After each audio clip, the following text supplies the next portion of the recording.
chilling wind blew through the small, secluded town of Pine Hollow. Nestled deep within the forest, Pine Hollow was a place forgotten by time.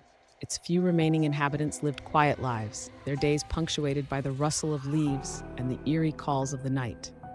The town had an unsettling aura, as if the woods themselves were alive, watching, waiting.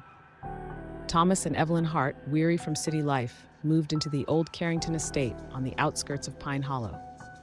The mansion, once a grand display of wealth and power, had fallen into disrepair.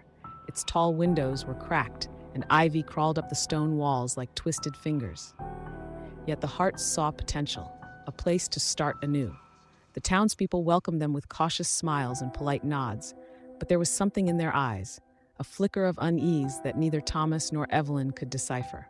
It wasn't long before the odd occurrences began. At night, Evelyn would wake to the sound of whispers, soft and indistinct, coming from the forest. Thomas, always the skeptic, assured her it was just the wind.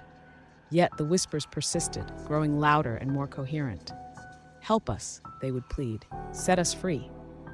One particularly cold night, Evelyn woke to find Thomas standing at the window, staring into the dark forest. His eyes were wide and his face was pale. "Thomas?" she whispered, touching his arm.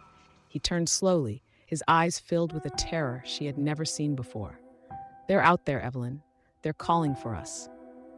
Determined to uncover the truth, Thomas and Evelyn began to delve into the town's history. They visited the local library, where they met Mrs. Marlowe, the elderly librarian. She was a frail woman with silver hair and sharp, intelligent eyes. "Pine Hollow wasn't always like this," Mrs. Marlowe said, her voice barely above a whisper. "There was a time when this town was thriving. But then, the disappearances began." "Disappearances?" Evelyn asked, her heart pounding. Mrs. Marlowe nodded. "People would vanish without a trace, always at night. It was as if the forest swallowed them whole." She pulled out an old, dusty book and handed it to Thomas. "The Carrington family was among the first to disappear. It is said they angered the spirits of the forest. No one knows exactly what happened, but ever since, the woods have been cursed." Armed with this knowledge, Thomas and Evelyn decided to confront the source of the whispers. They ventured into the forest, the air growing colder and thicker with each step. The trees seemed to close in around them, their branches like skeletal arms. As they went deeper, they found remnants of an old settlement, ruined houses, overgrown with moss and vines. In the center of the settlement stood a massive, ancient oak tree. Its trunk was carved with strange symbols, and at its base was a small, weathered door. Thomas pushed the door open, and they descended into the darkness. The air was damp and heavy, filled with the smell of decay. At the bottom, they found a cavern lit by an eerie, greenish glow. The walls were lined with human bones. In the center of the cavern stood an altar, and on it lay a book bound in human skin. As Thomas approached, the whispers grew louder, more insistent. "Free us," they cried. "Destroy the book." Thomas picked up the book, and the cavern trembled. The air grew colder, and the whispers became screams. Evelyn screamed as shadowy figures emerged from the walls, their faces twisted in agony.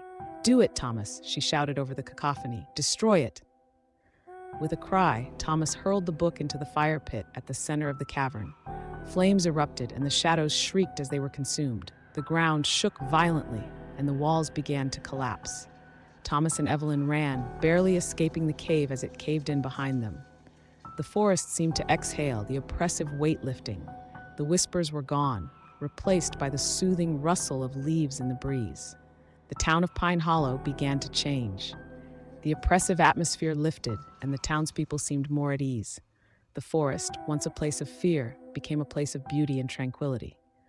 Thomas and Evelyn stayed, helping to rebuild the town. The Carrington estate was restored to its former glory, becoming a symbol of hope and renewal. The story of the Hart family's bravery spread, and they were celebrated as heroes. Yet late at night, when the wind was just right, Thomas and Evelyn could still hear faint whispers on the breeze, a reminder of the darkness they had faced and the spirits they had set free. But these whispers no longer spoke of fear and despair. They were whispers of gratitude, of peace. And so Pine Hollow thrived once more, a testament to the power of courage, love, and the enduring spirit of those who dared to confront the darkness.